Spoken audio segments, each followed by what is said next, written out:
makanya kita seringkali lupa bilangan rakaat. Zuhur 4 rakaat, ini kayaknya udah 4 deh, tapi rasa-rasa masih 3 gitu.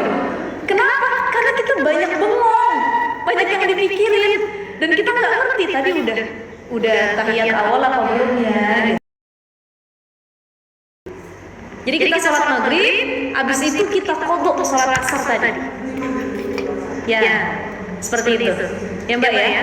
Itu kalau kita benar-benar di perjalanan dan stuck gitu.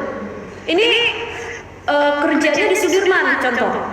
Rumahnya di sini di Fatmawati. Harusnya kalau nggak macet ya 40 menit nyampe, dan itu keburu lah. Kalau dia pulang kerja setengah 4, ya jam 5 nyampe dah, minimal segitu ya, atau setengah 5. Ternyata karena stuck macet nih, bener-bener luar biasa, buat melipir ke pom bensin atau musola aja susah saking stucknya gitu. Dia boleh untuk mengqodhonya nanti, ya, mengqodho sholatnya. Tapi kalau sekiranya dia ada kesempatan untuk melipir dulu, singgah dulu, berhenti dulu, sholat, baru lanjutin perjalanan.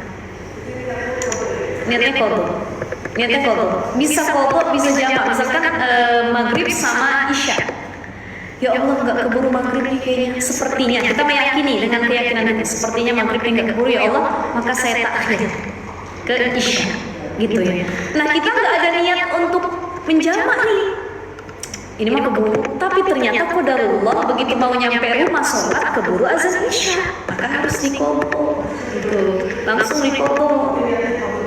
Niatnya qodho gitu. Kalau dari awal tadi, saya sudah niat untuk menjamak, berarti niatnya menjamak gitu. Jadi menjamak sholat nih boleh walaupun perjalanannya enggak sesuai yang tadi syarat disebutkan oleh para ulama ya, 83 km ke atas, dengan catatan memang dia mengqodho sholat itu karena tadi terjadi hal-hal yang urgent tadi. Sebab dia macet yang sangat parah, kita hidup di ibu kota yang luar biasa stucknya ya kehidupannya, dia boleh untuk mengqodhonya atau menjamaknya gitu ya. Tapi dengan catatan di perjalanan seolah-olah kita sholat lihurmatil waqt. Allah, kita naik busway, naik kereta desek-desekan ini. Allahu Akbar, sami Allahu liman hamidah, seolah-olah kita sholat. Itu namanya lihurmatil waqt.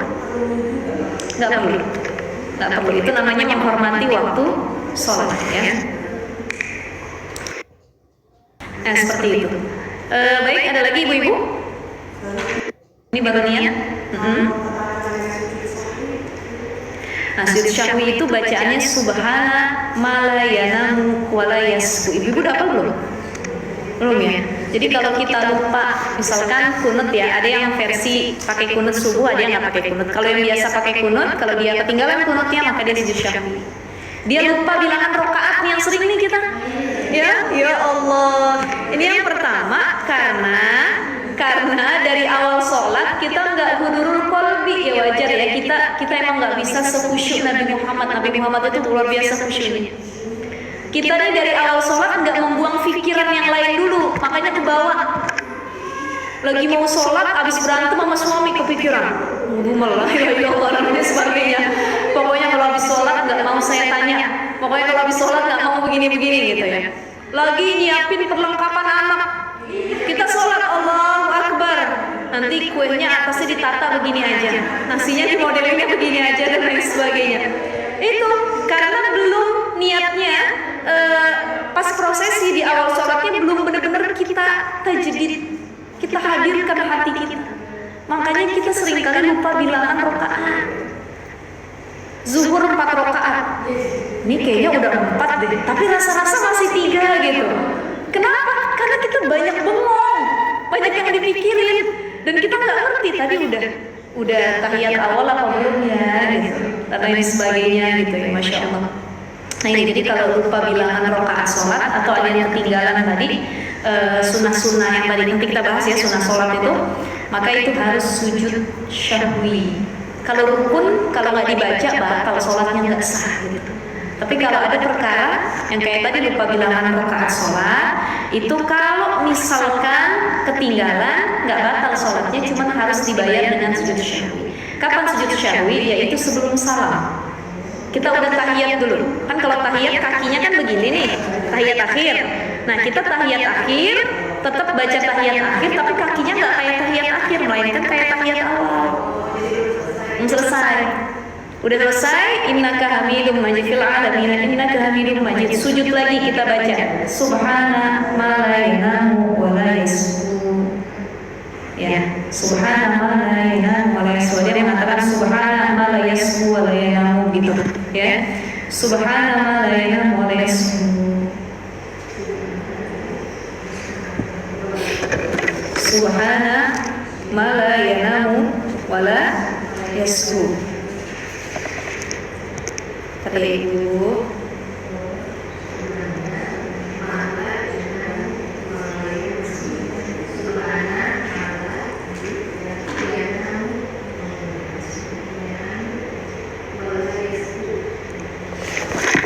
Subhana man la yanamu wa la yasfu, ya. Man la yanamu wa la yasfu. Ini kalau kita lupa gitu ya, man la yanamu.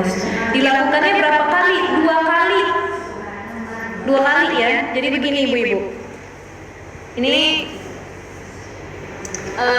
kita kan tahiyat ya. Harusnya kan begini kita tahiyatnya ya.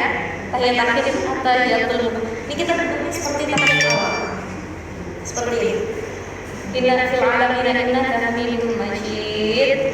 Terus harus diawali dengan takbir. Allahu akbar. Subhanallah wa bihamdihi. Bangkit lagi. Allahu akbar. Kita baca boleh saja atau cuma sekedar zikir subhanallah alhamdulillah. Sujud lagi, jadi sujud syahwi itu 2 kali. Allahu akbar subhanallah. Allahu akbar, enggak perlu lagi baca tahiyat, langsung salam. Assalamualaikum warahmatullahi wabarakatuh. Gitu. Langsung lurus sujud syahwi di sini. Kalau kita udah terlanjur salam, tapi nggak ngelakuin sujud syahwi ini ya, jadi sujud syahwinya ketinggalan pokoknya. Udah terlanjur assalamualaikum, langsung buru diri.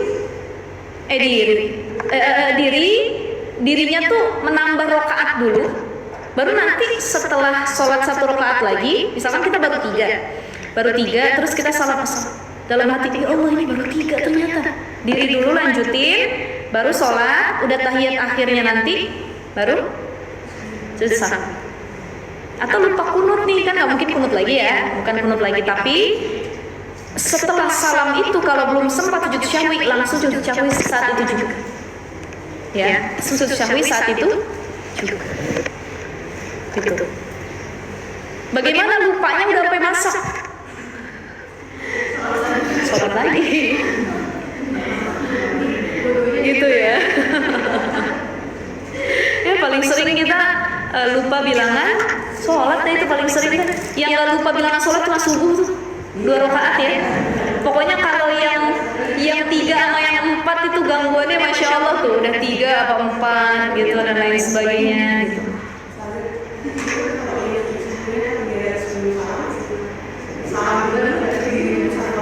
Itu kalau kelupaan rakaat, kalau kekurangan rakaat, kita merasa kurang, kita diri lagi langsung lanjutkan gitu.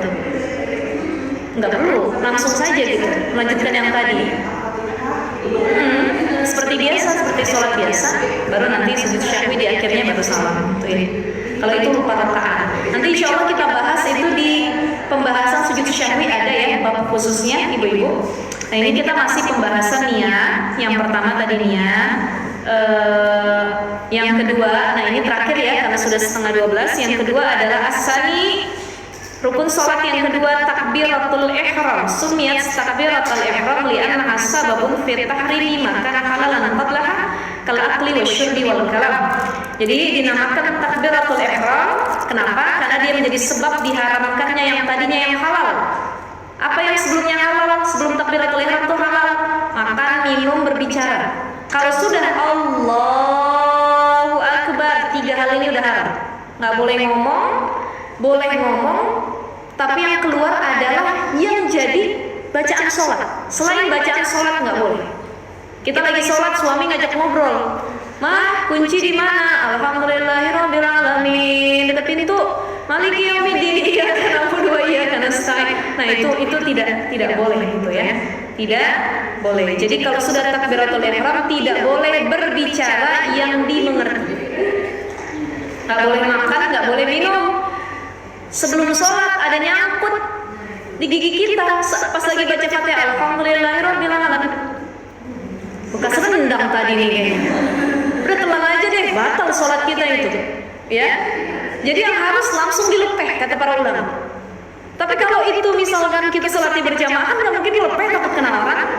Ya ada ulama yang mengatakan boleh juga ditahan di dalam mulut dengan catatan jangan sampai tertelan. Cuman diperintahkannya untuk langsung lepeh.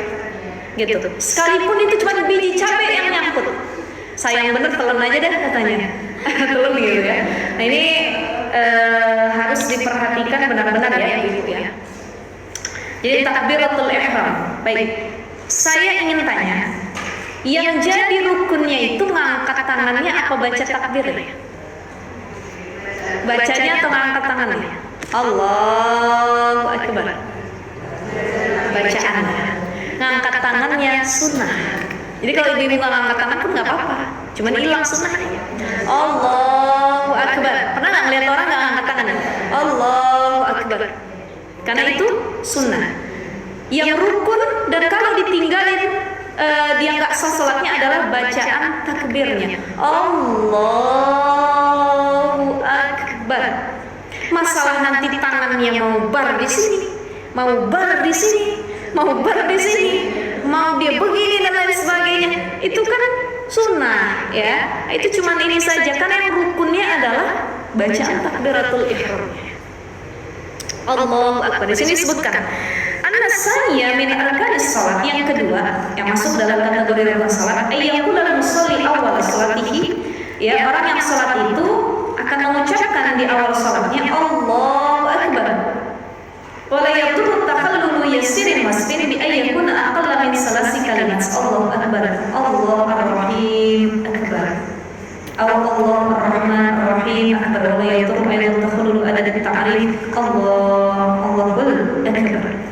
Ya, jadi nggak masalah kalau misalkan pas takbir di sini disebutkan itu nggak membahayakan sholatnya. Kalau dia baca contoh Allahur Rahim Akbar, misal, atau Allahur Rahmanur Rahim Akbar. Cuman kepanjangan ya. Kita udah biasanya Allahu Akbar gitu.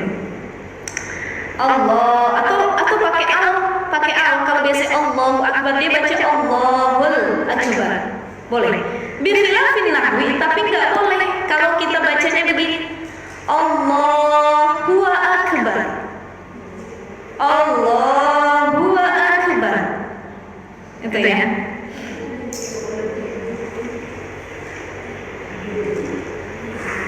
Jadi nggak usah ditambah-tambahin. Dan paling benernya tadi Allahu Akbar. Gitu ya. Masalahnya Allahnya kita panjangin ya boleh-boleh saja untuk khusyuk. Allah.